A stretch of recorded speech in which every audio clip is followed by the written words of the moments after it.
Peter Jackson's Lord of the Rings movies cut a tragic event from J.R.R. Tolkien's books, and it would have hit even harder after the Rings of Power. Although the LOTR movies and the Amazon show aren't technically connected to one another, their links to Tolkien's works make overlap inevitable. And in some ways, the Rings of Power enhances Jackson's films in hindsight.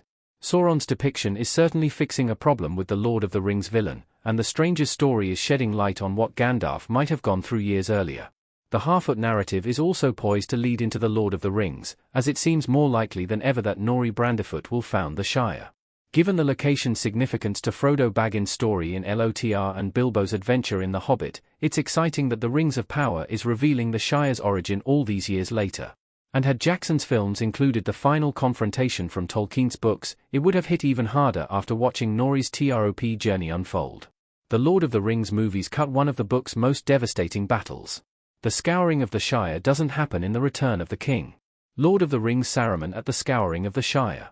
The Lord of the Rings movies cut the Scouring of the Shire from the end of Frodo's story, with Jackson determining it wouldn't work in The Return of the King. To the director's credit, his reasons for excluding the battle are valid. In Tolkien's source material, the Scouring of the Shire takes place after the One Ring is destroyed and Sauron is defeated. Tolkien's point that it would have felt anticlimactic after all this makes sense, via CBR, and that's not to mention that it would have made an already long finale even longer. Even so, the Scouring of the Shire is an important and devastating part of Tolkien's narrative, as it sees the hobbits realizing the place they call home isn't safe from the darkness engulfing Middle-earth.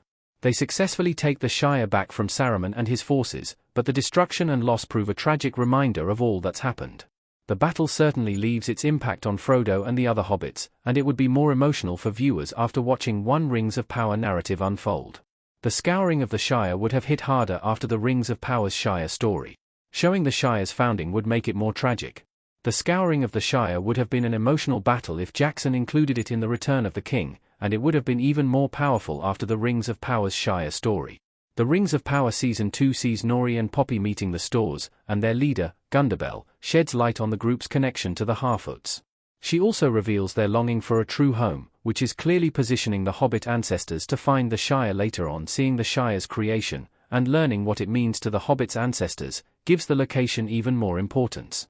This would make it even harder to watch the Scouring of the Shire unfold, as Saruman and his forces would be destroying the very thing Nori and the Stores longed and worked for.